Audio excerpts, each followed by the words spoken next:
Presiden Joko Widodo menyatakan komitmennya membangun tanah Papua sudah benar-benar diwujudkan di berbagai sektor. Anggaran masif pun digelontorkan pemerintah pusat. Hasilnya selama 1 dekade pemerintahan Jokowi, indeks pembangunan manusia di Papua meningkat dari tingkat rendah menjadi tingkat menengah.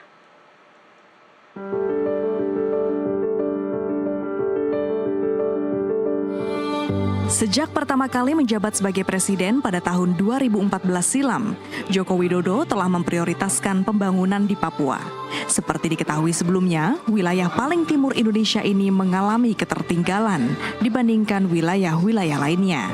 Kesejahteraan warga di wilayah yang terbagi menjadi 2 provinsi saat itu, yakni Papua Barat dan Papua, berada di bawah provinsi-provinsi lainnya. Jumlah penduduk miskin di Papua pada bulan September 2014 mencapai 864.011 orang dan terkonsentrasi di daerah pedesaan. Menyadari kondisi tersebut, Jokowi segera menaruh perhatian ke peningkatan pelayanan dasar rakyat, baik pendidikan, kesehatan, perumahan, air bersih, dan transportasi. Seiring berjalannya waktu, pemerintahannya pun memprioritaskan pembangunan di wilayah tersebut dengan menerbitkan instruksi Presiden Inpres nomor 9 tahun 2017 tentang percepatan pembangunan kesejahteraan di Provinsi Papua dan Provinsi Papua Barat. Dalam rangka percepatan pembangunan kesejahteraan di Provinsi Papua dan Provinsi Papua Barat di bidang kesehatan dan pendidikan, pengembangan ekonomi lokal, infrastruktur dasar, infrastruktur digital, serta konektivitas, ia menginstruksikan Menteri Perencanaan Pembangunan Nasional, Kepala Bappenas menetapkan rencana aksi sampai dengan tahun 2019, di mana sumber pendanaannya berasal dari belanja kementerian lembaga, belanja non-kementerian lembaga, transfer ke daerah, dan dana desa. Menteri PPPN, Kepala Bappenas juga diinstruksikan untuk mengordinasikan dukungan mitra pembangunan internasional, masyarakat, organisasi kemasyarakatan, swasta, dan pemangku kepentingan lainnya, dan mengordinasikan pelaksanaan Inpres ini dan melaporkan kepada Presiden setiap 4 bulan sekali atau sewaktu-waktu apabila diperlukan.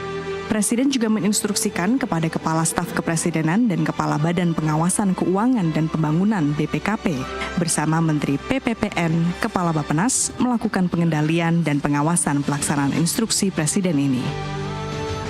Menteri Kesehatan ditugaskan mempercepat peningkatan akses dan kualitas pelayanan kesehatan, antara lain melalui program peningkatan kesehatan ibu dan anak, serta pengendalian reproduksi remaja, pencegahan dan pengendalian penyakit, penyediaan tenaga kesehatan strategis, serta penguatan sistem pelayanan kesehatan dasar dan rujukan, peningkatan gerakan masyarakat hidup sehat, dan pelayanan kesehatan jarak jauh dengan memanfaatkan teknologi komunikasi telemedicine. Sementara kepada Menkominfo, Presiden menginstruksikan untuk mempercepat penyediaan jaringan dan infrastruktur teknologi informasi dan komunikasi untuk mendukung pelayanan kesehatan jarak jauh telemedicine, pelayanan pendidikan berbasis digital, e-learning, dan pelayanan publik.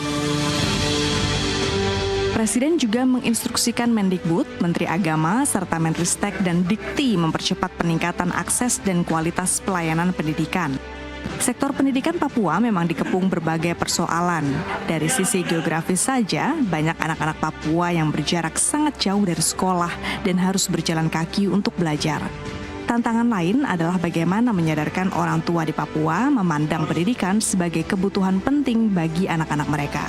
Namun demikian, selama 2010 hingga 2022, nilai Indeks Pembangunan Manusia (IPM) Provinsi Papua rata-rata meningkat sebesar 1,00% per tahun, di mana pada 2023 naik menjadi 62,25. Di masa pemerintahan kedua, perhatian Presiden Jokowi terhadap provinsi-provinsi di Pulau Papua tak surut. Ia bahkan menekankan bahwa tanah Papua menjadi prioritas pemerintah dalam mewujudkan pembangunan yang Indonesia sentris. Ia pun mengajak seluruh masyarakat untuk terus mengawal pembangunan di sana, mengingat anggaran yang dikeluarkan negara untuk tanah Papua dari 2014 hingga 2022 saja mencapai 1.036 triliun rupiah. Di tahun 2023 lalu, pemerintah telah menyelesaikan pembangunan sejumlah infrastruktur seperti jalan, jembatan, bandara, hingga pos lintas batas negara PLBN. Dari Jakarta, Tim Liputan NTV melaporkan.